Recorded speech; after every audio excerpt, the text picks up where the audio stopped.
আমি আজকের জুমার বিষয়ে খুতবার বিষয়ে বলতে চাই। মূলত এই খুতবার সাবজেক্ট হচ্ছে যে কথা প্রত্যেক পরিবারে শোনা ফরজ। কি বলছি? যে কথা প্রত্যেক পরিবারে শোনা ফরজ। এটা আল্লাহ রাব্বুল আলামিন তার বান্দাদের জন্য বলেছেন, আল্লাহ রাব্বুল আলামিন জানিয়েছেন, এটা আল্লাহ রাব্বুল আলামিন জেনারেলি নির্দেশ দিয়েছেন। কিন্তু পরিবেশ পরিস্থিতি এবং বর্তমান পৃথিবীর বাস্তবতায় আমাদের জন্য এই কথাগুলি শোনা এখন প্রত্যেক ইমানদারের জন্য অতি গুরুত্বপূর্ণ ফরজ হয়ে দাঁড়িয়েছে। প্রিয় ভাইরা, আমরা এখন প্রবেশ করেছি ইসলামের অন্যতম গুরুত্বপূর্ণ একটি মাস, রমজানের ঠিক আগের মাস। কি মাস বলেন তো ভাই? শাবান। নবী করিম সাল্লাল্লাহু আলাইহি ওয়াসাল্লাম দোয়া করেছেন, আল্লাহুম্মা বারিক লানা ফি রজব ওয়া শাবান ওয়া বাল্লিগনা রমাদান। আয় আল্লাহ, তুমি আমাদের রজব এবং শাবানের মধ্যে বরকত দিয়ে ভরায় দাও, আর তুমি আমাদেরকে রমজানকে মিলায়ে দাও। সুবহানাল্লাহ। হযরতে হযরতে আয়েশা রাদিয়াল্লাহু তাআলা আনহা বলছেন, আল্লাহ নবী সাল্লাল্লাহু আলাইহি ওয়াসাল্লামকে রমজান মাস ছাড়া আর কোন মাসে এত রোজা রাখতে দেখি নাই যে রোজা আল্লাহর নবী সাল্লাল্লাহু আলাইহি ওয়াসাল্লাম শাবান মাসে রাখতেন। সুবহানাল্লাহ। নবীজি অন্য সময় অন্য মাসে সোম, বৃহস্পতি 13, 14, 15 এই হিসেবে 4টা সোম বৃহস্পতিতে 8 দিন, আর আইয়ামে বীজের 3 দিন, এই 11টা রোজা নবী করিম সাল্লাল্লাহু আলাইহি ওয়াসাল্লাম মিস ছিল না। কিন্তু আল্লাহর নবী যখন এই শাবানের মধ্যে ঢুকতেন তখন রাসূলুল্লাহ সাল্লাল্লাহু আলাইহি ওয়াসাল্লাম এই রোজাগুলি এত রাখতেন মনে হতো যেন তিনি ধারাবাহিকভাবে রোজা রাখতেছেন। সুবহানাল্লাহ। এই জন্য আমরা এই মাসটাকে আল্লাহ রাব্বুল আলামিনের রাসূলের সুন্নাহ অনুযায়ী আমল করার চেষ্টা করি। অন্তত সোম, বৃহস্পতি এবং আইয়ামে বীজের সিয়াম যেন মিস না হয়। পারবো তো ইনশাআল্লাহ? নিসফু মিনাশ শাবান, এটার একটা মর্যাদা আছে। নবী করিম সাল্লাল্লাহু আলাইহি ওয়াসাল্লাম বলেছেন, কেউ এই নিসফু মিনাশ শাবানে 2টা আমল যদি তার মধ্যে থাকে, একটা তার ভাইয়ের সাথে তার হিংসা বিদ্বেষ নাই, অন্তরটা বিদ্বেষ মুক্ত, আর 2 নম্বর ঈমানটা শিরিক মুক্ত, এই 2 আমল যার সাথে আছে আল্লাহ নিসফু মিনাশ শাবানে তার সকল বান্দাকে মাফ করে দেয়। তাহলে এই মাস কত মহিমান্বিত এবং বরকতপূর্ণ। ঈমানদার রমাদানের জন্য এখান থেকে প্রস্তুতি নেবে। সেই হিসাবে আমাদের বাড়ি ঘর সব জায়গাতে রমাদানের প্রিপারেশনে একটা আনন্দ, একটা উদ্বেলতা থাকতে হবে। আমরা অনেক সময় আনন্দ উদ্বেলতা তো দূরের কথা, এটা কি মাস চলতেছে তাই জানি না আমরা, ঠিক না ভাই? বাড়ি ঘর গুলাতে আমাদের বাচ্চা, আমাদের তরুণ, আমাদের ইয়াং, তারা জানে না এটা কি মাস, অথচ সামনে আমাদের গুনাহ খাতা মাফ করে দেওয়ার মাস আসতেছে। সামনে এক আজব মেহমান আমাদের কাছে আসতেছে, যেই মেহমান আমাদের জন্য আল্লাহর পক্ষ থেকে মাগফিরাত নিয়ে আসবে, নাজাত নিয়ে আসবে। আল্লাহর পক্ষ থেকে অসীম এমন এক রাত নিয়ে আসবে, যেই রাতের কারণে আল্লাহ পৃথিবীর সকল উম্মতের আগে উম্মতে মুহাম্মাদীকে জান্নাতে ঢুকাবেন। সুবহানাল্লাহ। তার জন্য আমাদের মনের তামান্না কতটুকু, পেরেশানি কতটুকু, প্রস্তুতি কতটুকু, এটা আমাদেরকে খেয়াল করতে হবে। আমাদের মা বোনেরা কিছু প্রস্তুতি গ্রহণ করছে, এটাও নাজায়েজ নয়। আল্লাহ রাব্বুল আলামিন বলেছেন যে হজের ব্যাপারে যে তোমরা প্রস্তুতি গ্রহণ করো, আর জেনে রাখো উত্তম প্রস্তুতি হচ্ছে আল্লাহ রাব্বুল আলামিনের তাকওয়া। সেই হিসাবে কিছু পেঁয়াজ কেনা, কিছু ছোলা কেনা, কিছু তেল কেনা, কিছু আয়োজন করা, এটা নাজায়েজ নয়। আপনার লিমিটের মধ্যে এটা আপনি করতে পারেন, কিন্তু মুসলমানের জন্য এটাই একমাত্র প্রস্তুতি নয়। ইমানদারের প্রস্তুতি, সিয়াম কিভাবে হবে, তারাবি কিভাবে হবে, কিয়াম কিভাবে হবে, কয় খতম কোরআন দিব, কিভাবে রমজানের দিনগুলো কাজে লাগাবো, আমাদের জন্য এই প্রস্তুতিগুলোর জন্যই আল্লাহ নবী সাল্লাল্লাহু আলাইহি ওয়াসাল্লাম 2 মাস আগের থেকে এই প্রস্তুতির কথা বলেছেন। সুবহানাল্লাহ। আমি বহুবার বলেছি, আরো একবার মূল আলোচনায় যাওয়ার আগে আপনাদের কাছে বলে দেই, নবী করিম সাল্লাল্লাহু আলাইহি ওয়াসাল্লাম কেন 2 মাস আগের থেকে সিয়ামের প্রস্তুতির কথা বললেন? আপনার এলাকায় ওই যে রিক্সা চালায়, ওই যে ভ্যান চালায়, রাস্তার মাটি কাটে, ডেলিভারি কাজ করে, মাথায় করে মশলা ঢোয়ায় ছাদ ঢালাই দেয়, বলেন তো ভাই, যেই লোক মশলা ঢোয়ায়, যেই লোক সকাল থেকে 8 ঘন্টা মাটি কাটে, ওই লোকের দ্বারা রোজা রাখা গরমের চড়া দিনে কঠিন কিনা? কঠিন কিনা? আপনি বলবেন না আল্লাহর বিধান ফরজ, রাখাই লাগবে রোজা তোমারে। ওই বেটা বলবে তুই একদিন মাটি কাটে আর রিক্সা চালায় দেখ। এই এখন what is the plan for them? তাদের জন্য ইসলামের প্ল্যান কি? আল্লাহুম্মা বারিক লানা ফি রজব ওয়া শাবান ওয়া বাল্লিগনা রমাদান। নবী করিম সাল্লাল্লাহু আলাইহি ওয়াসাল্লাম বলছেন 60 দিন আগের থেকে প্রস্তুতি নিতে। ভালো করে বোঝেন, একটা লেবার 6 ঘন্টা 8 ঘন্টা কাজ করে, সে যদি রমাদানের প্রতি আল্লাহর নবীর দিক নির্দেশনা ফলো করত, তাহলে সে কি প্ল্যান করত? সে প্ল্যান করত যে আমি 60 দিন আগের থেকে এক ঘন্টা করে দিনে কামাই বেশি করার চেষ্টা করব। আমি 60 দিন আগের থেকে প্রতিদিন যদি 700 টাকা কামাই করি, তাহলে ওখান থেকে 50 টাকা করে সেভিংস করব। 50 টাকা করে যদি সেভিংস করে 2 মাস, তাহলে দেখা যাবে তার 7 থেকে 8 দিনের টাকা জড়ো হয়ে গেছে। রিক্সাওয়ালা, ভ্যানওয়ালা, এরকম যারা কষ্টের কাজ করে, তার স্ত্রীর জীবনেও এটার জন্য সময় আছে। সে তার আলু থেকে একটা আলু তুলে রাখছে, ডাল রান্নার সময় 1 মুঠ ডাল সেভিং করছে, চাল রান্নার সময় 1 মুঠ চাল সেভিং করছে। 2 মাস একজন ভদ্র মহিলা যদি প্ল্যান করে, তাহলে অন্তত 2 মাসে 5 থেকে 6 দিনের পুরা খাবার সে জড়ো করে ফেলতে পারে, যেটা তার সংসারে কোনো প্রভাবই পড়বে না, ঠিক কিনা? তাহলে ওই লোক 7 দিনেরটা জড়ো করছে কষ্ট করে 2 মাসে, আর তার স্ত্রী বাড়িতে সাপোর্ট দিছে 7 দিনের। ওই লোকের 15 দিনের খাবার রমজানের আগেই জড়ো হয়ে গেছে তার বাড়িতে। আল্লাহর নবী বলছেন আল্লাহুম্মা বারিক লানা ফি রজব ওয়া শাবান। কেউ যদি রমজানকে টার্গেট করে রজব শাবানের কোন নিয়ত করে, আল্লাহ রাব্বুল আলামিন তাকে বরকত দিবেন। ওই লোক অন্য সময় কাজ করত পুরা দিনে 6 ঘন্টা, হার্ড লেবার। এখন সে চিন্তা করছে আমাকে আল্লাহর জন্য সময় দিতে হবে, আমার 15 দিনের খাবার সেভিংস আছে। ওই লোক 3 ঘন্টা কাজ করবে, কষ্ট কমায় নেবে, একদিন কাজ করবে, একদিন কাজ করবে না, কিন্তু তার রোজা তারপরেও মাফ হবে না। এই রোজাটা তাকে রাখতে হবে, এটার নাম প্ল্যানিং। এখন আমি খালি বলি রোজা রাখতেই হবে, ওই লোক বলছে হুজুর একদিন খালি মাথায় করে মশলা ডোয়ায় তারপর রোজা থাইকে না। হুজুর তো বেকায় পড়ে গেছে, যে কথা তো ঠিক, কিন্তু এর জন্য কোনো প্ল্যানিং আছে কিনা? এই জন্য হচ্ছে এই 2 মাস প্ল্যানিং এর মাস, মানুষকে উদ্বুদ্ধকরণের মাস, মানুষকে জানানোর মাস। আল্লাহ রাব্বুল আমিন আমাদেরকে উত্তম ভাবে এবছরের রমাদানকে গ্রহণ করার তৌফিক দান করেন। প্রিয় ভাইরা, আজকে মূলত যে বিষয়ে কথা বলতে চাই সেটা হচ্ছে ইসলামের ভালোবাসা এবং ইসলামে যে আমাদের আল্লাহ রাব্বুল আমিনের পোশাক আশাকের উপরে। প্রিয় ভাইয়েরা, আল্লাহ রাব্বুল আলামিন সূরা আরাফ, কোরআনের 7 নম্বর সূরা 26 থেকে 28 নম্বর আয়াতে আল্লাহ বলতেছেন, বান্দা আমি তোমাদের সাথে লজ্জাশীলতার সাথে আমি পোশাককে তোমাদের জন্য সম্পৃক্ত করেছি। একটা মানব জীবনে আল্লাহর দেওয়া যত বড় গিফট আছে, তার মধ্যে 2টা গিফট আল্লাহর অনন্য। একটা হচ্ছে তার সুস্থ ব্রেন, আর 2 নম্বর হচ্ছে তার চমৎকার পোশাক। সুবহানাল্লাহ। মানুষকে আল্লাহ অনন্য করেছেন পৃথিবীতে পোশাক দিয়া। এর থেকে বড় মানব জীবনের সুশোভিত সৌন্দর্যমণ্ডিত আল্লাহর নিয়ামত আর কিছুই হতে পারে না। আল্লাহ যদি তাকে সুস্থ ব্রেন দেন আর সুস্থ পোশাক পরার মতো তাকে যোগ্যতা দেন। সুবহানাল্লাহ। আমার কথা নয়, আল্লাহ রাব্বুল আমিন বলছেন ইয়া বানি আদম। আল্লাহ বলেন নাই ইয়া মুমিন, ইয়া মুসলিম, ইয়া আরব, ইয়া বাঙালি। আল্লাহ ডাক দেন নাই। আল্লাহ বলছেন ইয়া বানি আদম, ও আদমের সন্তানেরা। আদমের সন্তানের মধ্যে দুনিয়ায় সকলে আছে। আল্লাহ বলতেছেন সব বানি আদমকে আমি ডাক দিয়ে বললাম কদ আনজালনা আলাইকুম লিবাসান, আমি তোমাদের জন্য পোশাক দিয়েছি। পৃথিবীর আর কোন সৃষ্টির জন্য রব্বুল আমিন পোশাকের বিধান করেন নাই, একমাত্র আল্লাহ মানুষের জন্য পোশাক দিয়েছেন। আল্লাহ বলছেন ইউয়ারি সাওআতিকুম ওয়ারিশা। এই পোশাকের মৌলিক 2টা উদ্দেশ্য আছে। একটা হচ্ছে তোমার লজ্জাস্থান গুলাকে আবৃত করা, আর তোমার নিজের অবয়বকে শোভাবর্ধিত করা। সুবহানাল্লাহ। আল্লাহ রাব্বুল আমিন বলছেন ওয়া লিবাসুত তাকওয়া যালিকা খায়র, যালিকা মিন আয়াতিল্লাহি লাআল্লাহুম ইয়াযাক্কারুন। আল্লাহ বলছেন এই দুনিয়ার মানুষ, আমি রব্বুল আমিন তোমাদের জন্য জানালাম ওয়া লিবাসুত তাকওয়া যালিকা খায়র।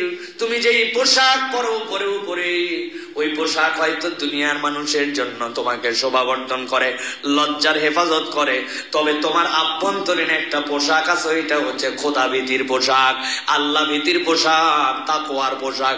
ওইটা দেখা যায় না, কিন্তু ওই পোশাক যদি মানুষের মধ্যে একবারে ঢুকে যায়, আল্লাহ বলছেন এটাই হচ্ছে তার জন্য সর্বোত্তম পোশাক। আমি অনেক সময় উদাহরণ দেই, করোনার জন্য আপনারা টিকা নিয়েছিলেন, নিছেন না ভাই? অনেকেই নিয়েছেন আপনারা। আবার ছোট বাচ্চা কাচ্চা যখন হয় হামের জন্য টিকা দিয়ে দেয়, ছোট বাচ্চা হয়ে গেছে পোলিওর জন্য টিকা দেন, আপনারা দেন কিনা বলেন তো ভাই? আপনি যে পোলিওর জন্য টিকাটা শরীরের মধ্যে দিয়ে দিছেন, আপনি কি দেখতে পান টিকাটা কেমনে কাজ করতেছে? আপনি অনুভব করতে পারেন না, বুঝতে পারেন না। আল্লাহ বুঝাতে চান তোমার লজ্জাস্থান হেফাজতের জন্য আর তোমার জন্য সুশোভিতের জন্য উপরের পোশাকটা আছে, কিন্তু তোমার অন্তরে যদি আল্লাহ ভীতির পোশাক না থাকে তাহলে দাড়িওয়ালা টুপিওয়ালা ওই রকম সুন্দর পোশাকওয়ালার দ্বারাও দেশের ব্যাংক বিমা সব খাইয়ে ফেলা সম্ভব। কথা বলেন ঠিক কিনা? বাংলাদেশে দরবেশ ছিল না ভাই? নাউজুবিল্লাহ, এই দরবেশ শব্দ তার জন্য ব্যবহার করাও জায়েজ নাই, কেননা দরবেশ একটা অত্যন্ত দামি শব্দ, ঠিক কিনা? কিন্তু সে দরবেশি লেবাস পোশাক গ্রহণ করছিল, করার পরেও এমন এমন অন্যায় করেছে। বাংলাদেশ কেন পৃথিবীর ইতিহাসে এক ব্যক্তি কর্তৃক এত বড় মানি লন্ডারিং, এত বড় টাকা পয়সা দুর্নীতি করার ইতিহাস কম আছে। আল্লাহ বলতেছেন ওই লোক তো ল্যাংটা থাকতো না, ওই লোক তো আয়রন ছাড়া জামা কাপড় পরতো না, ইসলামী পোশাক গুলাই পরার জন্য তো চেষ্টা করত, কিন্তু ছিল নাকি? ছিল না লিবাসুত তাকওয়া, অন্তরের মধ্যে আল্লাহ ভীতির পোশাক ছিল না। আল্লাহ বলতেছেন এই জন্য আল্লাহ ভীতির পোশাক, আল্লাহ ভীতির পোশাক এইটা দেখা যায় না টিকার মতো, কিন্তু একবার যদি কেউ গ্রহণ করে ফেলে তার দুনিয়া আখিরাত সুন্দর হয়ে যায়। সুবহানাল্লাহ। উপরের পোশাকও যেরকম আপনাকে লজ্জা থেকে বাঁচায়, উপরের পোশাকও যেরকম আপনাকে সুশোভিত করে, আল্লাহ ভীতির পোশাকও আপনাকে আল্লাহর হুকুম থেকে বেরিয়ে আসার ক্ষেত্রে আপনাকে লজ্জার একটা আবরণ পরায় দেয়, আর আপনাকে এমন সুশোভিত করে যে আল্লাহর ফেরেশতারা আপনার মরতে দেরি জান্নাতে নেওয়ার জন্য কারাকারি লাগাই দেয়। সুবহানাল্লাহ। ওই পোশাকের এমন মর্যাদা। আল্লাহ রাব্বুল আলামিন বলছেন যালিকা মিন আয়াতিল্লাহ লাআল্লাহুম ইয়াযাক্কারুন, এটা আল্লাহর নিদর্শন। আশা করা যায় তোমরা এই বিষয়ে স্মরণ করবে, তোমরা এটা অনুভব করবে যে আল্লাহ রাব্বুল আলামিন তোমার। আপনি চিন্তা করেন তো ভাই, আপনার বাসার টিকটিকি, আপনার বাসার পিঁপড়া, আপনার বাসার মাছি, আপনার মৌমাছি, আপনার গরু ছাগল, সামনে দেখতে পান কুকুর, সামনে দেখতে পান শুয়োর, তাকান না এগুলোর দিকে একটু, কোনোদিন খেয়াল করে না কিরে এগুলো তো ল্যাংটা হয়ে ঘুরতেছে কিন্তু আমার চোখে বাঁধে না। কিন্তু একটা মানুষ আল্লাহ রাব্বুল আলামিন তাকে একটা পোশাকের সৌন্দর্য দিয়েছেন। আল্লাহ বলছে একটু চিন্তা করে দেখো, তুমি মনে করছো এটা এমনি এমনি, এত সহজ নয়। আল্লাহ তোমার চেতনায় বোধে এটা ঢুকায় দিছেন। আল্লাহ বলছেন এইটা আল্লাহর দেওয়া অন্যতম একটা নিদর্শন। সুবহানাল্লাহ। আপনি আমি আল্লাহর নিদর্শন। প্রিয় ভাইরা, আল্লাহ রাব্বুল আলামিন এই জন্য বলছেন পোশাক পরার এমন একটা দোয়াকে আল্লাহ সিলেক্ট করেছেন নবীদের মাধ্যমে। কেউ যদি পোশাক পরার পরে দোয়া করে, আগের পোশাক পরছে খুলছে, আবার নতুন একটা জামা পরতেছে, নতুন বলতে নতুন করে আবার জামা পরতেছে, নতুন মানে ব্র্যান্ড নিউ না, নতুন করে পড়ছে, ওই সময় পড়ছে আলহামদুলিল্লাহিল্লাযী কাসানি হাদা ওয়া রাযাকানি মিন গায়রি হাওলিন মিন্নি ওয়ালা কুওয়া। আল্লাহ প্রশংসা করতেছি যিনি আমাকে এটা পড়াচ্ছেন, ওয়া রাযাকানি, এটা আমার কেনার সামর্থ্য ছিল না, এটার সাথে আমি সম্পৃক্ততার চিন্তাও নিতে পারতাম না। মনে করছি 350 টাকা গজ দিয়ে কাপড় কিনে শার্ট বানাইছি, জুব্বা বানাইছি। আপনি জানেন না একটা কাপড় কোন প্রক্রিয়ায় আপনার কাছে আসছে, ওই জমিন থেকে তুলা হওয়া, ওই তুলা কোথায় উৎপাদন হলো, কোথার থেকে আসলো, কে মেশিন বানালো, কে বুনন শিখালো, কে এটাকে একসাথে জোড়া লাগালো, কে এটা সেলাই করলো। আপনি খালি একটা পাঞ্জাবি ডানে বামে তাকায় দেখছেন মাশাআল্লাহ ঠিক আছে, কাপড় কিনে আমি মনে করলাম পরে ফেললাম। কিন্তু তুলা থেকে শুরু করে, জমিন থেকে শুরু করে, ওই তুলার গাছের আসমানের সূর্য, তুলার গাছের জমিনের পানি, যেখান থেকে আপনি আপনার সুতার ইনস্ট্রুমেন্ট পেয়েছেন, আল্লাহ বলতেছেন তুমি একবার চিন্তা করো আর বলো আলহামদুলিল্লাহিল্লাযী কাসানি হাযা। হ্যাঁ আল্লাহ পড়াচ্ছ, কিন্তু ওয়া রাযাকানি, আল্লাহ তুমি আমাকে এটা রিজিক হিসাবে দিয়েছো, মিন গায়রি হাওলিন মিন্নি ওয়ালা কুওয়া, এটার কোনো শক্তি সামর্থ্য আমার ছিল না। আল্লাহ নবী বলছেন পোশাক পরার সময় এই দোয়া কেউ বললে আগের পোশাক থেকে এই পোশাকের মধ্যে যে গুনাহ সগীরা আল্লাহ সব মাফ করে দেন। কি জন্য মাফ করেন? মাফ করার কারণ হচ্ছে লাআল্লাহুম ইয়াযাক্কারুন, ওরা যেন একটু হুঁশ খাটায়, বুদ্ধি খাটায়, স্মরণ করে যে রব আমাকে কোন নিয়ামত দিয়েছেন। সুবহানাল্লাহ। তাহলে বলেন পোশাকহীনতা এইটা কি পশুত্ব না মানুষত্ব? পোশাকহীনতা হচ্ছে পশুত্ব।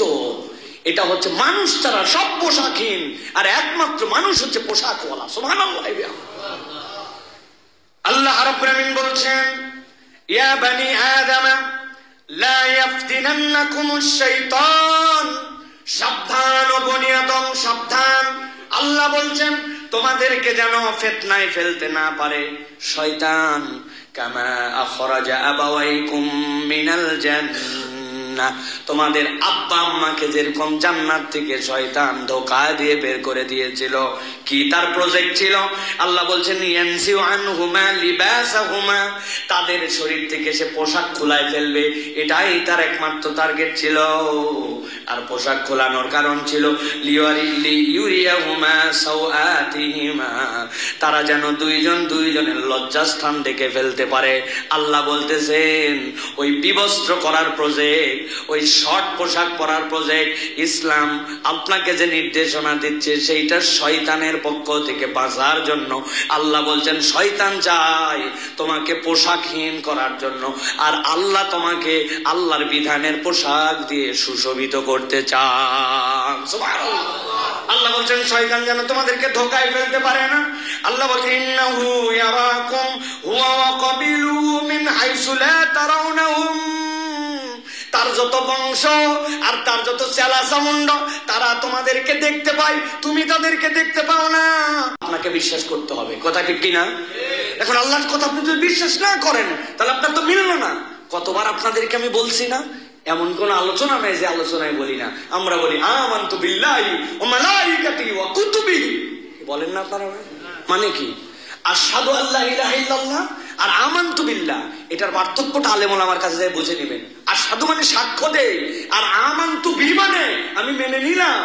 এখানে আমার কোনো এক্সকিউজ নাই, বুঝলাম কি বুঝলাম না এ বিষয়ে আমার কিছু বক্তব্য আছে কি নাই। নো, আমানতু বিল্লাহি ওয়া মালাইকাতিহি ওয়া কুতুবিহি ওয়া রুসুলিহি, রাসূল জানছেন কিতাবে যা আসছে সব বিশ্বাস করি, এর নাম ঈমান। বাঁচবেন কেমনে? এখন আমরা তো সবসময় এরকম বলি না, আমরা তো কৌশলে আমার যতটুকু পছন্দ হয় ততটুক মানি, যতটুকু পছন্দ হয় ততটুক মানি না। আমি বলছি না আপনাদেরকে মাসার বুদ্ধি, মাসার বুদ্ধি তো বলে দিছি, কিন্তু ওই বুদ্ধি আমি ফিরি দেই না। ওই বুদ্ধির জন্য অন্তত 50 টাকা করে দেওয়া লাগে, এটা সব জায়গায় নিয়ম। আপনারা দিবেন তো নাকি? ইনশাল্লাহ বলতেছেন, আন্দাজে যাওয়ার সময় বলবেন হুজুর খুচরা টাকা নেই, হ্যাঁ মসজিদে দান করে দিছি, এই জন্য। এটা আমি সব জায়গায় বলি, মজার জন্য বলি, কিন্তু দেমাগে ঢোকানোর জন্য বলি। এক কথা এতবার কেন বলি? এটা একটা কালচার, এই কালচারটা বের করার জন্য আমি বুদ্ধি শিখাইছি। আপনারা বুদ্ধি এখন থেকে বলে নিবেন যে ভাই আমরা মসজিদুল জুমা কমপ্লেক্সে নামাজ পড়ার জন্য আসছিলাম, তখন আমরা ওখানে বলছি আমানতু বিল্লাহি ওয়া মালাইকাতিহি ওয়া কিছু কুতুবিহি, অথবা বলবেন আমানতু বিল্লাহি ওয়া মালাইকাতিহি ওয়া যদ্দুর বুঝি তদ্দুর কুতুবিহি। যাওয়ার পরে কবরে যখন জিজ্ঞাসা করছে আপনাকে 1 নম্বর যে আল্লাহ তোমার রবকে, তোমার দিন কি, আর তোমার নবীকে। দিন মানে কি? তোমার complete code of human life, তোমার পুরো জীবন আচরণ কি। আপনি তো মানেন নাই, আপনি মানছেন আল্লাহ মানছেন, কিন্তু পোশাক মানেন নাই। আপনি আপনার মেয়ের জন্য মনে করছেন না না না না মেয়ে আমার আপডেট হয়েছে, সমস্যা কোথায়? মুখের মধ্যে একটু কাপড় মেশায়া এদিকে শার্ট এদিকে প্যান্ট জিন্স পড়তেই পারে, এটা আধুনিক একটা আপডেট। ইসলাম কি মানতেছে না? আপনি আল্লাহর হুকুমে মানেন নাই। আপনাকে ওই জায়গায় ধরছে বাম্বু দেওয়ার জন্য, তখন আপনি বলছেন আমি আগেই বলে আসছিলাম আমানতু বিল্লাহি ওয়া মালাইকাতিহি ওয়া যদ্দুর বুঝি তদ্দুর কুতুবি, আমাকে মারা যাবে না। বাটাম একটাও মাটিতে পড়বে না, বাটাম ডবল হবে। ভণ্ডামোর নাম ইসলাম না, আল্লাহর কাছে আত্মসমর্পণ করার নাম ইসলাম। এটা মনে রেখেন। আপনার ইচ্ছায় ইসলাম চলবে না, ইসলামের ইচ্ছায় আপনি চলতে পারলে আপনি মুসলমান, ঠিক কিনা? আপনি আপনার ইচ্ছায় ইসলাম চালাচ্ছেন, আপনার ইচ্ছায় ইসলাম চলবে না। আল্লাহর বিধানের কাছে সমর্পণ করার নাম মুমিন, আল্লাহর বিধানের কাছে সারেন্ডার করার নাম হচ্ছে মুসলিম, নচেত আপনি মুসলমান হতে পারেন নাই। এটা আপনি ঠিক বললেও ঠিক, না বললেও ঠিক। আপনার আমার ঠিক বলা না বলা তো কোরআনে কিচ্ছু জানাচ্ছে। এই কোরআন সত্য, ইন্নাদ দীনা ইনদাল্লাহিল ইসলাম, আল ইয়াউমা আকমালতু লাকুম দীনাকুম। আল্লাহ বলে দিয়েছেন তুমি কে, হু আর ইউ, তুমি কে? আমি রব, আমি পছন্দ করেছি Islam. This is rules of Islam, you have to follow that. তোমার কথা ইসলাম চলবে না, তোমার যুক্তিতে ইসলাম চলবে না, তোমার মন্তব্যতে ইসলাম চলবে না। পারলে মানো, না পারলে আসো, কিয়ামতের দিন আসো, তারপরে দেখা হবে, খেলা হবে। খেলা হবে না? খেলা হবে। কি বলেন আপনি? এখনো খেলাই হয় না। এগুলো সব রিহার্সাল হচ্ছে, এই জায়গায় সব ওয়ার্ম আপ ম্যাচ হচ্ছে। আসল খেলা হবে ওই দিন, ইয়াউমুল হাসরা, আফসোসের দিন, যেদিন ওই দিন যাওয়ার পর কতগুলা প্লেয়ার দাঁড়াতেই পারবে না, ও আগেই ডিসকোয়ালিফাই। কি এর প্লেয়ার? আন্দাজে ফিটনেস নাই, কিচ্ছু নাই, আন্দাজে এক ধাপ দৌড়াতে পারে না, উনি নিজে প্লেয়ার ঘোষণা দিচ্ছে। আল্লাহ বলছেন এগুলো ফিটনেসহীন, ওগুলো ডিসকোয়ালিফাই। কারা ডিসকোয়ালিফাই? যারা আল্লাহর বিধানে ঈমান আনবেন, ওরা ডিসকোয়ালিফাই। আল্লাহ আমাদেরকে বোঝার তৌফিক দান করেন। প্রিয় ভাইয়েরা, ইসলাম আমাদের জন্য নির্দেশনা দিচ্ছে। আল্লাহ রাব্বুল আলামিন বলছেন যে কারা অশ্লীলতা করতে চায়, আল্লাহর বিধান থেকে কারা বেরিয়ে যেতে চায়, কারা অশ্লীল হতে চায়, অশ্লীলতার প্রসার কারা করতে চায়, ওরা কারা? আছে না ভাই? ওরা কারা? এই যে ওরা হচ্ছে তারা। দেখেন আল্লাহ রাব্বুল আলামিন বলছেন, আল্লাহ বলছেন وَإِذَا فَعَلُوا فَاحِشَةً قَالُوا وَجَدْنَا عَلَيْهَا آبَاءَنَا। যখনই তারা কোন অন্যায় করে, ফাহিশা করে, নির্লজ্জ কাজ করে, সাথে সাথে তারা বলে ওয়াজাদনা আলাইহা আবাআনা, আমরা আমাদের আব্বাদেরকে তো এর উপরে পেয়েছি। আল্লাহ রাব্বুল আলামিন বলছেন আল্লাহু, আর তারা বলে আল্লাহ রাব্বুল আলামিন আমারনা বিহা, আল্লাহ আমাদেরকে এই কাজ করার জন্য নির্দেশ দিয়েছেন। নাউযুবিল্লাহ। এই আয়াতে কারিমা মূলত ওই সকল মুশরিকদের জন্য এসেছিল যারা নিজেরা যুক্তি বের করছিল, এই তোর পোশাক কি সম্পূর্ণ হালাল? সন্দেহের মধ্যে পড়ে গেছে, না না, আমি এটা তো চুরি করেও কিনতে পারি, ডাকাতি করেও কিনতে পারি, 2 নম্বর কামাইও আছে। তোর জুতা জামা নামে হালাল জুতা যেটা পড়ছিস ওইটা কি? বলছে এইটা 2 নম্বর। বলছে তোর মাথার মধ্যে যে বড় পাগড়ি, বলছে জামা হালাল জুতা হালাল, কিন্তু পাগড়িটা কি ডাকাতি করে আনা কিনা?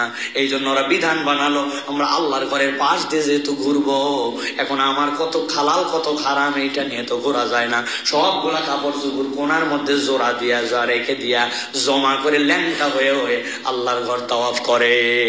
নাউযুবিল্লাহ। আল্লাহ রাব্বুল আলামিন বলছেন ওয়াইযা ফাআলু ফাহিশাতান ক্বালু ওয়াজাদনা আলাইহা আবানা, আমরা আমাদের বাপদেরকেও এর উপরে পেয়েছি, আর গায়ের জোরে বলে আল্লাহু আমারনা বিহা, আল্লাহ আমাদেরকে এটা করতে বলছে। আল্লাহ না বললে আমাদের বাপ দাদা এটা করতো নাকি? আল্লাহ বলতেছেন কুল ইন্নাল্লাহ লা ইয়ামুরু বিল ফাহশা আতাকুলুনা আলাল্লাহি মা লা তা'লামুন। আল্লাহ বলছেন দুনিয়ার মানুষ, তোমার রব যে রব তোমাকে পোশাক দিল, ওই রব কখনো তোমাকে নির্লজ্জ হওয়ার বেহায়া হওয়ার নির্দেশ দিতে পারে না। আল্লাহ বলছেন আতাকুলুনা আলাল্লাহি মা লা তা'লামুন, আল্লাহর ব্যাপারে এমন কথা তোমরা বলো নাকি যে বিষয়ে তোমাদের কোনো জ্ঞান নাই, সাবধান। অতএব প্রিয় ভাইরা, এই যে নির্লজ্জতা এটা শয়তানের পক্ষ থেকে, বেহায়াপনা শয়তানের পক্ষ থেকে। এই জন্য আমাদেরকে এই যে ফাহশা, এইটা আল্লাহ রাব্বুল আলামিনের কাছে আমাদেরকে জবাব দিতে হবে। প্রত্যেকটা ফাহশের জন্য এমন চূড়ান্ত কাজ যা যুক্তিবুদ্ধ সুস্থ বিবেকের কাছে পরিষ্কার। আল্লাহ বলছেন এর নাম ফাহশা। যুক্তি দেন, বুদ্ধি, সুস্থ বিবেকের কাছে এইটা কখনো অ্যাকসেপ্টেবল না, এরকম কাজকে আরবিতে বলে ফাহশ। ওই ফাহশা আমরা কখনো করতে পারি না। প্রিয় ভাইরা, আমরা যে বর্তমান এই গ্লোবাল ওয়ার্ল্ডে আমরা দেখতেছি এখন আলাদা করে ভালোবাসার নামে একটা দিবস প্রতিষ্ঠিত করা হয়েছে, এবং আমাদের তরুণ তরুণীরা সেটার প্রতি বিরাট ভাবে আকৃষ্ট। আল্লাহ রাব্বুল আলামিন আমাদেরকে বোঝার জায়গা দেন, এটা আর এখন ভালোবাসা দিবস নেই, এটা পৃথিবীর সবচেয়ে নিকৃষ্টতম বিশ্ব বেহায়া দিবস। ঠিক কিনা? এটা আপনাকে বুঝতে হবে প্রিয় ভাইয়েরা। আমি আমার তরুণদেরকে বলবো, যাদের সুস্থ জ্ঞান আছে, আপনি মুসলিম পরিবারে জন্মগ্রহণ করেছেন, আল্লাহর ওয়াস্তে আবেগ নয়, বিবেক দিয়ে আমার কথা কটা শোনেন। আপনি যেটাকে ভ্যালেন্টাইন্স ডে বলতেছেন, এটার ইতিহাস কি আপনি জানেন আগে, তারপরে আপনার সাথে পরবর্তী কথা বলা যাবে। রোমান পৌত্তলিক ধর্মীয় অনুষ্ঠান, যেটা ভারতীয় আর্যদের মতোই, এই প্রাচীন রোমান পৌত্তলিকরা ফেব্রুয়ারিতে তারা দেব দেবীর আশীর্বাদ লাভের আশায়, সন্তান এবং স্ত্রী এবং ফসলের ক্ষেতের বরকত লাভের আশায় এরা একটা উৎসব করত। এটার নাম ছিল লুপারকেলিয়া। কি উৎসব? লুপারকেলিয়া। এই লুপারকেলিয়া এটাকে বলা হতো সুপার লুপারকেলিয়া। এই সময় তারা নানান ধরনের আচার আচরণ করতো। যেরকম ভারতের মধ্যে ছিল, যখন বৃষ্টি হয় না গায়ের মধ্যে কাদা মাখতো, বিভিন্ন ধরনের বসন্ত উৎসবের নামে বিভিন্ন ধরনের জায়গায় যে তারা বিভিন্ন ধরনের আচার আচরণ করতো, ঠিক রোমানরা তাদের ক্ষেত খামার ফসল এবং যাদের স্ত্রী সন্তান কম হতো অথবা সন্তান সম্ভব হতো না, তাদের জন্য একটা লুপারকেলিয়া উৎসব করত। কিন্তু ঈসা আলাইহিস সালামের পরে, যার নাম ছিল শোল, পরে নিজের নাম গ্রহণ করছে পোল, নিজে প্রথমে ঈসা আলাইহিস সালামের চূড়ান্ত বিরোধী ছিল। হঠাৎ করে একদিন বলল, আমার প্রতি ওহী আসছে, এখন থেকে আর বিরোধিতা করা যাবে না, এখন থেকে ঈসার পক্ষে থাকতে হবে। মূল ছিল তার ধান্দাবাজি করা। প্রথমটা সরাসরি বিরোধিতা করে ঈসা আলাইহিস সালামের ধর্মকে বিকৃত করা, ওটাতে সফল না হয়ে এবার ঈসার পক্ষের লোক হয়ে ঈসা আলাইহিস সালামের ধর্মকে বিকৃত করার জন্য তার এই প্রচেষ্টা ছিল। ওই শোলই পরবর্তীতে পল, এই পল যে ইচ্ছা মতো বাইবেল বিকৃতির জনক। ঈসা আলাইহিস সালাম এবং তার সঙ্গীরা সন্দেহ করলো, সারা জীবন তুমি বিরোধিতা করলে, হঠাৎ করে এত বড় তুমি বন্ধুত্ব করতে গিয়ে আনলে। তখন ফিলিস্তিন এবং তার আশপাশের লোকেরা তাকে অস্বীকার করলো, বললো না তুমি আমাদের এখানে থাকতে পারবে না। এরপরে ওই পোল পালায়া এশিয়া মাইনর এবং ইউরোপের দিকে চলে যায়। যাওয়ার পরে পরবর্তী ধারায় পঞ্চম এবং ষষ্ঠ খ্রিস্টীয় শতকে লুপারকেলিয়া উৎসব, যেটা এই লুপারকেলিয়া উৎসবের নাম পরিবর্তন করে এটাকে সেন্ট ভ্যালেন্টাইন ডে নামকরণ করা হয়। একান্তই খ্রিস্টান পৌত্তলিকদের, যারা খ্রিস্টান কিন্তু আল্লাহকে বিশ্বাসের সাথে সামঞ্জস্যপূর্ণ নয়, ওই পৌত্তলিকদের ধর্মীয় বিশ্বাসের একটা অনুষ্ঠান, যেটা লুপারকেলিয়া থেকে পরিবর্তিত হয়ে ভ্যালেন্টাইন ডে তে রূপান্তর হয়েছে। ওই ভ্যালেন্টাইন্স ডে এখন পুরা বিশ্বময় ছড়িয়েছে, যার পিছনে এখন ওই পৌত্তলিক বিশ্বাসের সাথে আরো কতগুলো বিষয় জুড়ে হয়েছে। ১ নম্বর, ব্যাপক বাণিজ্য করা। ২ নম্বর, মুসলমান সহ বিশ্বের চরিত্র নষ্ট করা। ৩ নম্বর, জনগণ এবং পৃথিবীবাসীকে ভোগমুখী একটা জাতি, ত্যাগমুখী নয় ভোগমুখী একটা জাতিতে রূপান্তর করা। এবং এটার সাথে আন্তর্জাতিক একটা চক্রান্ত আছে। সেই চক্রান্তটা কি? পৃথিবীতে মুসলমানরা ছাড়া পৃথিবীর সব দেশের সব ধর্মের পারিবারিক বন্ধন একবারে ঢিলা হয়ে গেছে। পরিবার বলে তাদের কিছু নাই। তাদের নিজস্ব জরিপে 1989 সালের জরিপ, আরেকটা 1949 সালের জরিপ। এই জরিপে দেখা গেছে ইউরোপ এবং আমেরিকায় বাপ মেয়ে, স্বামী স্ত্রী, ভাই বোন, বোন তারপরে হচ্ছে কি বলে মা, এই যে সিঙ্গেল ফ্যামিলি, ডবল ফ্যামিলি, পিতা একদিকে চলে গেছে, মা একদিকে চলে গেছে, ভাই বোন মিলে, এইগুলো সবগুলাকে ওরা পরিবার হিসাবে ধরছে কাউন্টে। ধরার পরেও তাদের পারিবারিক ভিত্তি মাত্র 49 থেকে 57% পর্যন্ত, তাদের কোনো পরিবার নাই। এখন একমাত্র মুসলমান সমাজ, যারা হাজার দরিদ্রতা, হাজার বিপর্যয়, হাজার বিপদ সবগুলোকে উপেক্ষা করে একমাত্র মুসলমানরা পরিবার নিয়ে বসবাস করে, পারিবারিক বেশ থাকে। আন্তর্জাতিক চক্রান্ত হচ্ছে এদেরকে কিভাবে পরিবারহীন করা যায়। মানুষকে যখন পরিবারহীন করা যায় তখন তার দ্বারা সব কাজ করানো সম্ভব। সামাজিকতা যখন বিবর্তিত হয়ে যায় সব কাজ করা সম্ভব। এই আন্তর্জাতিক ষড়যন্ত্রে পরবর্তীতে এই যে আমাদের মধ্যে এই সকল কার্যক্রম ঢুকানো হয়েছে, যেটাকে আপনি মনে করতেছেন বিশ্ব ভালোবাসা দিবস, বিশ্বাস করেন, আপনি গুগল করেন, আপনি ইতিহাস সার্চ করেন, আপনি হয়তো বলতে পারেন যে আমি তো ওই উদ্দেশ্যে করি না। আপনি কোন উদ্দেশ্য করেন? ওটার প্রতিষ্ঠাতাকে, ইসলাম তো আপনাকে ওটা দেয় নাই। আপনি তো মুমিন হিসাবে স্বীকার করেছেন যে আল্লাহর বিধানের প্রতি আপনি সমর্পিত হবেন। তাহলে আপনি বলতেছেন আপনি ওই বিশ্বাসে করেন না, কিন্তু তার কাজ আপনি কেন করেন? আপনি যদি গির্জায় যান, আপনি বলছেন না আমি গির্জায় যাচ্ছি, যাওয়ার পরে আমি তাকে বিশ্বাস করে যাচ্ছি না, আমি গির্জায় যাচ্ছি, যাওয়ার পরে যিশুকে খ্রিস্ট বলতেছি, আমি এটা বিশ্বাস করে বলতেছি না, আমি তার উৎসবের মধ্যে সামিল হচ্ছি, আমি এটা আপনি যাচ্ছেন কেন? কালচার তো তার, অনুষ্ঠান তো তার, উৎপত্তি তো তারা করেছে। তাহলে আপনি একজন মুসলমান হিসেবে সাথে বেসিক্যালি ইমানের দাবিতে সম্পৃক্ত হতে পারেন না। এটা হচ্ছে একটা দিক। আর দ্বিতীয় দিক হচ্ছে এটাকে এখন যেভাবে যে বেহায়াপনার দিকে নিয়ে যাওয়া হয়েছে, এটা এখন কেবলমাত্র নিষিদ্ধই নয়, এটা সারা বিশ্বব্যাপী এটা এখন হচ্ছে একটা এমন একটা বিষয় দাঁড়াইছে যে বিশ্বকে বিবাহ বহির্ভূত অবাধ যৌনাচারের দিকে নিয়ে যাওয়ার জন্য এটা হচ্ছে এখন হিডেন মিশন।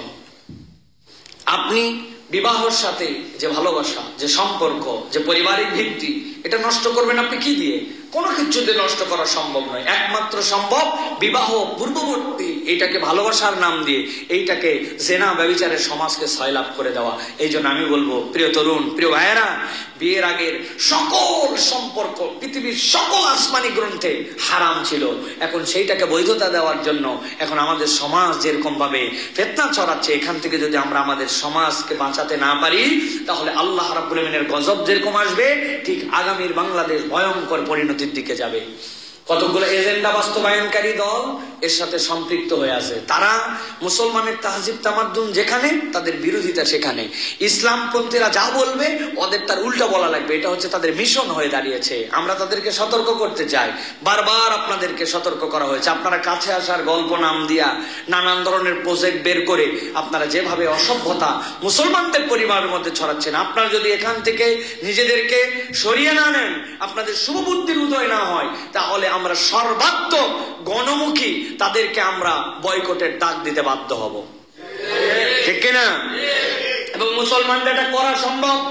আমরা আমাদের বক্তব্যে, আমাদের প্ররোচনায় আমরা যেভাবে পহেলা বৈশাখের নামে যে সকল বেহায়াপনা, অবৈজ্ঞানিক যে সকল কার্যক্রম, ওইগুলাতে এখন 40-50 জন লোকের বাইরে যারা আমাদের যুবকরা, তরুণরা, বিশ্ববিদ্যালয় পড়ুয়ারা, অত ইসলামপন্থী না, তারাও বুঝেছে যারা এই সকল কিসের মঙ্গল শোভাযাত্রা, এইগুলার সাথে না আছে কোনো বিজ্ঞানের সম্পর্ক, না আছে বাঙালির সম্পর্ক, এগুলা ভুয়া ইসলামের বিপক্ষে একটা কাউন্টার দেওয়ার এই বোধ কিন্তু পুরা বাংলাদেশে আলহামদুলিল্লাহ 90% মুসলমান একসেপ্ট করেছে, ঠিক কিনা ভাই? ঠিক একই রকম ভাবে এই কার্যক্রমে যে সকল তরুণদেরকে সম্পৃক্ত করার জন্য যারা প্ররোচনা দিচ্ছে, প্যাকেজ ঘোষণা করতেছে, নানান কিছু করতেছে, আপনাদেরকে আমরা বহুবার বলেছি, কিন্তু আপনারা যদি সতর্ক না হন, আগামীর বাংলাদেশে ফাহেসা মুক্ত করার জন্য আমরা তাদেরকে ডাইরেক্ট বয়কটের ডাক দিব। ওই বয়কটের ডাককে সমর্থন যারা করবে না তাদেরকেও আমরা বয়কট করব, ঠিক কিনা? ইনশাআল্লাহ এটা সম্ভব, ইনশাআল্লাহ। প্রিয় ভাইয়েরা, আল্লাহ বলতেছেন কুলিন্নামা হারামা রাব্বিল ফাওয়াহিশা মা যাহারা মিনহা ওয়া মা বাতান। আল্লাহ প্রকাশ্য অপ্রকাশ্য সব ধরনের বেহায়াপনাকে আল্লাহ নিষিদ্ধ করেছেন। আপনি দেখতেছেন না এই দেশে বেহায়াপনার কারণে কি হচ্ছে? আপনি খোঁজ পাচ্ছেন না? আপনি বিয়ে করতে দিবেন না 18 বছর না হলে, কিন্তু মেয়ে 12 বছর হলে পালায় যেতে পারবে, সেটাতে আপনার কোনো আপত্তি থাকবে না। ওই পালানোর পরে তারপরে যখন আবার ফেরত আসবে, ফেরত আসার পর আপনি তখন কলাম লিখবেন, আহা এর কি বেঁচে থাকার অধিকার নাই, একে বিয়ে দিয়ে এখনই আপনারা তাকে শেষ একটা কচি প্রাণ ঝরিয়ে ফেলবেন। কত বড় বদমাইশ এরা হচ্ছে বেহায়ার প্রমোটকারী। ইসলাম বলতেছে বালেগ হয়ে গেছে, বালেগা হয়ে গেছে, বাপ মা যদি মনে করে বিয়ে দিবে, বিয়ের জন্য বয়স কি? একজন মেয়ে তো এরকমও হতে পারে 18 কেন 24 বছর বয়সেও তার ফিজিক্যাল কন্ডিশন ভালো না, তাহলে তার জন্য বিয়ে দেওয়ার জন্য আরো দেরি করতে পারে তার বাপ মা। আরেকজন যদি মনে করে 15 বছর উপযুক্ত হয়ে গেছে, তাকে বিয়ে দিয়ে দিবে। এর জন্য আপনি যে নিয়ম কানুন বানাইছেন ওটা আল্লাহর দেওয়া নিয়ম নয়, আল্লাহর নিয়মের খেলাফ যেখানে, পৃথিবীর অশান্তি সেখানে, ঠিক কিনা? আপনাকে এটা ক্লিয়ার কনসেপ্ট এটা বুঝতে হবে। এই জন্য আল্লাহ রাব্বুল আমিন বলছেন ওয়ালা তাকরাবুজ জিনা ইন্নাহু কানা ফাহিশাতুন ওয়া সাআ সাবিলা। আল্লাহ বলতেছেন জিনা তো দূরের কথা, ওয়ালা তাকরাবুজ জিনা, জিনার ধারে কাছেও যাও না। জিনা তো অনেক পরে, জিনার নৈকট্য অর্জন করো না। এই যে বিবাহ বহির্ভূত আমাদের যে কালচার দাঁড়াইছে, আমাদের যে ফ্যাশন দাঁড়িয়ে গেছে আমাদের জন্য, বিয়ের আগে তাদের সাথে অবাধ মেলামেশা, এটা আপনার আমার পরিবার থেকে যদি আমরা এটার বিপক্ষে স্টেপ না নেই, তাহলে এটার জন্য কান্ট্রি কখনো আইন বানাতে পারবে না। পরিবারগুলোতে আপনার মেয়ে আমার মেয়ে, আপনার বোন আমার বোন, আপনার ভাতিজি আমার ভাতিজি, আপনার ভাগ্নি আমার ভাগ্নি, আপনার ভাগনা আমার ভাগনা, আপনার ছেলে আমার ছেলে, আপনার পরিবার আমার পরিবার, এই যে পারিবারিক বন্ধন, এই বন্ধনে ইসলাম আমাদেরকে দায়িত্ব দিয়েছে। আমরা যদি দায়িত্ব এড়াই তাহলে আগামীর বাংলাদেশ এত বড় বিপর্যয়ের দিকে যাবে যেটা আমরা কল্পনা করতে পারবো না। আমরা অর্থনৈতিক বিপর্যয়ের কথা বলি, ওটা কাটায় ওঠা সম্ভব। আপনি আপনার বিভিন্ন ধরনের রাজনৈতিক বিপর্যয়ের কথা বলেন, কাটায় ওঠা সম্ভব। কিন্তু একবার যদি কোনো জাতির মধ্যে চারিত্রিক বিপর্যয় ঘটে, ওই বিপর্যয় ওই জাতিকে, তাদের কৃষ্টি কালচার তাহজিব তামাদ্দুন, তাদের সবকিছু ধ্বংস করে দিবে। এইটার থেকে আর বের হওয়া সম্ভব নয়। এই জন্য আমাদেরকে সতর্ক হতে হবে প্রিয় ভাইয়েরা। অনেক বিষয় আছে, আসলে কথা বললে তো অনেক লম্বা হয়ে যায়। ইসলামের যে দিয়াত, যারা ইসলামিক ল ফিকহুল মুকারিন পড়েছেন আপনারা, তারা জানবেন যে ইসলামিক লর ক্ষেত্রে যদি কোনো লোক কোনো মানুষকে হত্যা করে ফেলে, তার 3 ধরনের বিধান। এক ধরনের বিধান হচ্ছে যে তার জন্য রাষ্ট্র গ্রহণ করে তার বিচারে প্রমাণ হয়ে গেছে, তাহলে তার জীবনের বদলে জীবন। 2 নম্বর বিধান হচ্ছে তার রক্তপণ, যে যারা হত্যা ভিকটিম তারা যদি রক্তের কোনো মূল্য নির্ধারণ করে দেয় এবং ক্ষমা করে দিতে চায় তাহলে তার জন্য এটা অ্যালাউ হবে। 3 নম্বর যে ওই ব্যক্তির জন্য উন্মুক্ত ক্ষমা, তারা বললো যে ভুল করে করছে, যা করছে আমরা মাফ করে দিলাম, শেষ। কিন্তু যদি রক্তপণ চায় যে আমরা রক্তপণ দিতে হবে, এখন আমার কোন একজনকে মেরে, আমার ধরেন কথার কথা, আল্লাহ মাফ করুক, আমার কোনো ভাইকে কেউ মেরে ফেললো, আপনার কোনো ভাইকে কেউ মেরে ফেলেছে, এখন তার বিপক্ষে যারা মারছে ওই মারা প্রমাণ হওয়ার পরে এখন তারা বলছে 1 কোটি টাকা দিলে আমরা তোমার জন্য মাফ করে দিব। এখন এই 1 কোটি টাকা যার কাছে চাইছে এদের চালান হচ্ছে 30 লাখ, এর বেশি নাই। বাকি 70 লক্ষ টাকা কিভাবে অ্যারেঞ্জ হবে? ইসলামের বিধান হচ্ছে তখন তার চাচা, তখন তার ফুপা, তার বাপের দিকে যে সকল রক্তের সম্পর্কের লোক আছে সকলকে সমানভাবে হিসাব করে টাকা দিয়ে ওই ছেলেকে বাঁচাতে হবে। কথা হলো ভাই আমার ভাস্তার জন্য আমি কি জন্য দায়িত্ব নেব? তুমি আমার ভাতিজা, তুমি কি আমার বেটা নাকি? আমি তোমার জন্য কি, তুমি আমার ভাগিনা, তোমার জন্য আমি কি জন্য দায়িত্ব নিব? ইসলামের বিধান হচ্ছে এর মধ্যে আল্লাহ ঢুকাই রাখছেন যে কোন একটা ভাগনা যদি বকে যায় তখন ওই লোক বলবে এই তুই যদি কোনো আকাম করিস খালি তোরই বিচার হবে না, আমার ওর সাথে পানিশমেন্ট হওয়া লাগবে, তুমি আমার ভাগিনা ভাতিজা, সাবধান হও, উল্টা পাল্টা করো না। ইসলামের বিধান এই সুষম বিধান করেছে, আলা কুল্লুকুম রাইন, প্রত্যেককে দায়িত্বশীল বানাইছে। এখন আমরা ওই দায়িত্ব থেকে বাঁচাই বলছে ভাই ওর বেটা ওর বেটি যা করে করুক, আমি চোখ দিয়ে ওভারলুক করে চলে গেলাম। ইসলাম ওভারলুক করতে বলে না, ইসলাম প্রকৃত দেখে শুনে এই সমাজকে সুন্দর করে দায়িত্ব নিতে বলেছে। আমার দায়িত্ব তো পুরো পৃথিবীর না ভাই, আমি পারবো না, কিন্তু আমার সামনে আপনারা যারা অডিয়েন্স, আমার কথা যারা শোনেন, আপনাদেরকে প্রমিস করতে হবে আপনার ছেলে মেয়ে ভাই ভাগিনা ভাতিজা আপনার আয়ত্তের মধ্যে এই বেহায়াপনার সাথে কেউ যুক্ত হবে না। আপনি এটাকে প্রতিরোধ করবেন, আপনি এটাকে ঠেকাবেন। রাজি আছেন আপনারা? রাজি আছেন ইনশাআল্লাহ? অনেক দূর পর্যন্ত আমার দায়িত্ব না, আমার দায়িত্ব এই পর্যন্ত। আল্লাহ রাব্বুল আমিন আমাদেরকে বুঝার তৌফিক দান করেন। প্রিয় ভাইয়েরা শোনেন, আরেকটা বিষয়, লজ্জাহীনতায় পর্দা করা খালি নারীর দায়িত্ব, ঠিক না ভাই? একজন বলতেছে হুজুর সমাজটা নষ্ট হয়ে গেল, আমি মোড়ের উপরে দাঁড়াইছিলাম দেখলাম 5-7টা মহিলা গেল, একটারও বুকে কাপড় নাই, আর কি অসভ্যের মতো যাচ্ছে, নাউযুবিল্লাহ। আহা, উনি এত বড় বুজুর্গ যে 5-7টা মহিলা গেছে, একটারও বুকে কাপড় নাই, উনি তাকায় দেখছে। আপনারা তো একটু আগে মনে করছিলেন যে লোকটা খুব ভালো না? আল্লাহ কি বলতেছে? আল্লাহ বলছে লিল কুল্লিল মুমিনিনা ইয়াগুদ্দু মিন আবসারিহিম ওয়া ইয়াহফাজু ফুরুজাহুম। আল্লাহ বলছে ও পুরুষ, আগে তুমি তোমার চোখটা সামলাও। নারীর খালি পর্দা নাই, নারীর পর্দা তো পর্দা আছে, পুরুষের জন্য আল্লাহ পর্দার বিধান করেছেন। অতএব আমার কৃষ্টি কালচার তাহজিব তামাদ্দুন, আমার চোখ আমার কান, এইগুলার পর্দা আমাকে করতে হবে। বলুন হুজুর চোখের পর্দা কানের পর্দা এগুলো কি জিনিস? নবী করিম সাল্লাল্লাহু আলাইহি ওয়াসাল্লাম হাদিসের মধ্যে বলছেন ফাল আইনানি জিনাহুমা নজর, চোখের জন্য জিনা কি? তাকানো। আল্লাহ নবী বলছেন ওয়াল উজনান জিনাহুমাল ইস্তিমা, তোমার কান জেনা করতেছে শোনার দ্বারা। নবী করিম সাল্লাল্লাহু আলাইহি ওয়াসাল্লাম বলছেন ওয়াল লিসানু জিনাহু আল কালাম, তার মুখ হচ্ছে তার জন্য জেনা করতেছে। আপনি এমন রসাত্মক গল্প করছেন যে এই গল্প ইসলাম এলাও করে না, ওইটা আপনার জন্য জেনার গুণ আপনার জিহ্বা করে ফেলতেছে। কান দিয়ে এমন কিছু শুনতেছেন, চোখ দিয়ে এমন কিছু দেখতেছেন, চোখ জেনাকার, কান জেনাকার, জিহ্বা জেনাকার। আল্লাহ নবী বলতেছেন ওয়ালিয়াদু জিনাহাল বক্স, এমন কিছু আপনি ধরেছেন, এমন কিছু স্পর্শ করছেন, বলছেন না এ শুধুমাত্র কাছে আসা, এখনো আমাদের ভালোবাসা পূর্ণ হয় নাই, এই যে কাছে আসে ধরছেন, এই ধরাটাও আপনার জন্য জেনা। আল্লাহ বলছেন এটা তোমার হাতের জেনা। এরপরে আল্লাহ নবী বলতেছেন ওয়ারিজু জিনাল খাতা ওয়াল কলবু ইয়াহওয়া ওয়া ইয়াতামান্না, আর তোমার জন্য এই কলব এই অন্তর এটা তো কেবল তোমাকে সব সময় তোমার ইচ্ছা অনুযায়ী চলতে বলে, এটাও একটা তোমার জন্য গুনাহ, ওটা তো আল্লাহর ইচ্ছায় চলবে। অতএব ভাই আমার চোখ আমার কান আমার পা আমার হাত এগুলা প্রত্যেকটার হিসাব যদি আল্লাহকে দিতে হয় তাহলে এইগুলার গুনাহ থেকে পুরুষকেও বাঁচতে হবে। পুরুষের জন্য পর্দা আছে। অনেক সময় বলে নারীর পোশাকের জন্য ধর্ষিতা হয়েছে, বলে না ভাই? এই কথার সাথে আমি পূর্ণ একমত নয়। কথা হচ্ছে একটা নারী ধরে ল্যাংটা হয়ে ঘুরতেছে, একদম কোনো পোশাকই নাই তার গায়ে, কথার কথা, আর একজন পুরুষ, সেই পুরুষ কি ওই ল্যাংটা হওয়া দেখে তার সাথে খারাপ কাজ করে ফেলবে? হ্যাঁ, একজন মহিলা বাজে পোশাক পরে ঘুরতেছে, পুরুষকে তার সাথে জেনা করে ফেলবেন না। আপনাকে আপনার জেনার থেকে আপনাকে বাঁচতে হবে। ওই পোশাক পরবে, সে শুদ্ধ পোশাক সে পরবে, এটা তার দায়িত্ব। কিন্তু পুরুষ যদি মনে করে কেউ যে সে এলোমেলো পোশাক পরছে জন্য আমার মধ্যে জেনা করা হালাল হয়ে গেছে, নাউযুবিল্লাহি মিন যালিক। আল্লাহ যেখানে তাকাতে মানা করছে সেখানে আপনি সে ল্যাংটা চলতেছে না কেমন চলতেছে ওটা তো পরের বিষয়। জেনা তো হাজার হাজার কোটি গুণ দূরের বিষয়। অতএব পোশাকহীন খারাপ পোশাক, সমাজটা নষ্ট হয়ে গেছে, এই জন্য জেনা করলে আর কোনো সমস্যা নাই, অথবা জেনা তো একজন পুরুষ করে ফেলতেই পারে নারীর দোষে। এই কথার সাথে ইসলাম সম্পূর্ণ একমত নয়, এটা পার্শিয়াল কথা।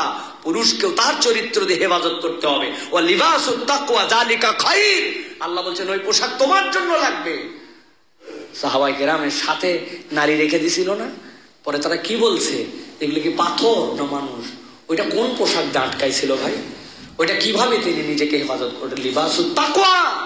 শাহওয়াত সকলের মধ্যে আছে, কিন্তু কোন নারীর এলোমেলো চলাতে আপনার শাহওয়াত জাগ্রত হয়, আপনি খারাপ কাজের মধ্যে জড়িত হয়ে যাবেন, তাকে টিজ করবেন, ইফটিজিং করবেন, ওর খারাপ পোশাকের কারণে আপনি ইফটিজিং করবেন ভাই, তাইলে তো ওই কুত্তা আপনাকে কামড় দিছে বলে কুত্তার পায়ে কামড় দেওয়ার মতো আপনার অবস্থা হয়ে গেল। আমি তো মানুষ।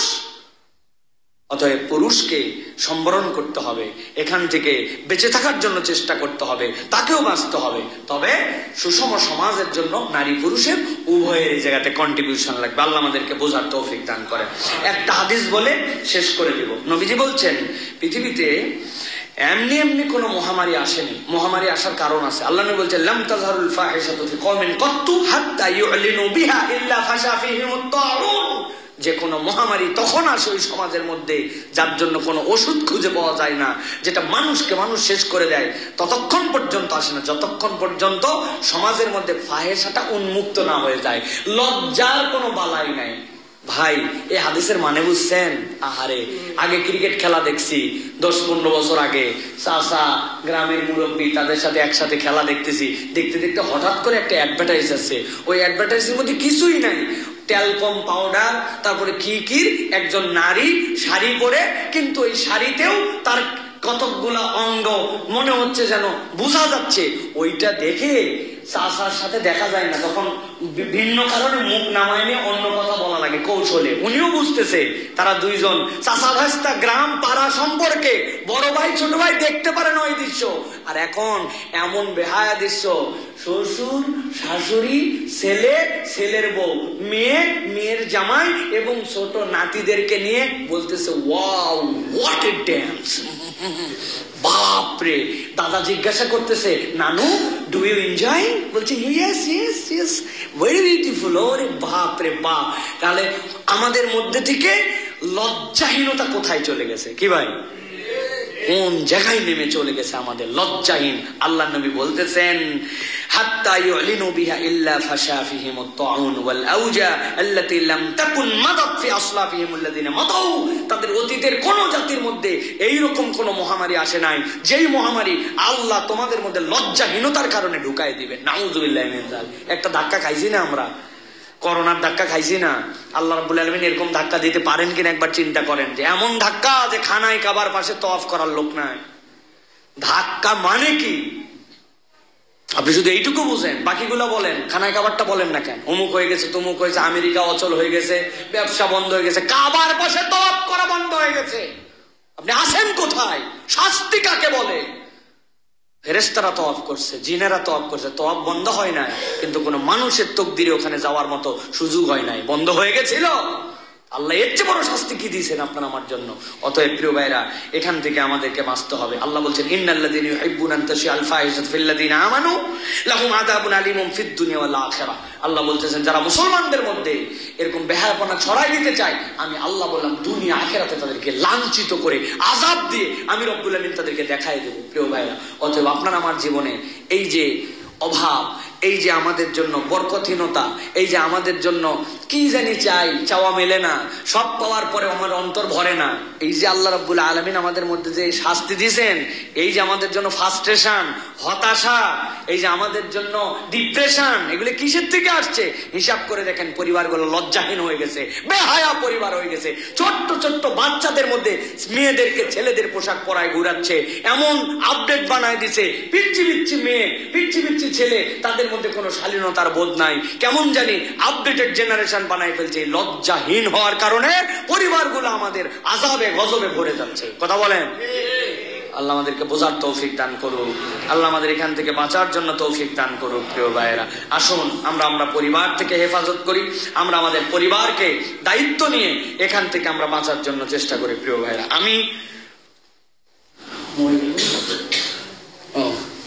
আমি আপনাদের কাছে একটা বার্তা দিতে চাই। গতকালকে শেখ আহমদুল্লাহ আমাকে একটা মেসেজ দিচ্ছেন এবং অনেক আলেমের কাছে মেসেজ দিচ্ছেন। উনি এখানে 4টা প্রস্তাবনার কথা বলেছেন। শেখ মেসেজ পাঠায় বলছেন যে এইটা পারলে আপনি অন্য জায়গায় পৌঁছায় দিবেন, এটা আমাদের জন্য একটা আন্দোলন হোক। সেটা হচ্ছে এই বিশ্ব বেহায়া দিবস যেটা আসতেছে, এটার জন্য আমাদের 4 ধরনের পদক্ষেপ নিতে হবে। একটা পদক্ষেপ, মানুষের মধ্যে সচেতনতা তৈরি করা, নিজে দাঈ ইলাল্লাহর মন মানসিকতা নিয়ে প্রত্যেক জায়গায় এটা পৌঁছানো। 2 নম্বর, যেই সকল এই যে প্রতিষ্ঠান, যেটা হচ্ছে আমাদের ক্লোজ আপ থেকে শুরু করে এই গ্রুপ এইগুলো প্রমোট করে, একদল দাঈ ইলাল্লাহ তাদের কাছে যাওয়া এবং তাদের কাছে বলা স্ট্রংলি যে এই কাজ ইসলাম নিষেধ করেছে, এটা আপনি করতে পারেন না। অথরিটির কাছে যে তাদের কাছে বলা, যদি না শুনে তাদেরকে হুমকি দিয়ে আসা। আমরা কিন্তু এটার জন্য আপনাদের এমন বয়কটের ডাক দেব, জম্মের শিক্ষা পেয়ে যাবেন। আপনার ব্যবসা কিন্তু লাটে উঠাই দেওয়া যাবে।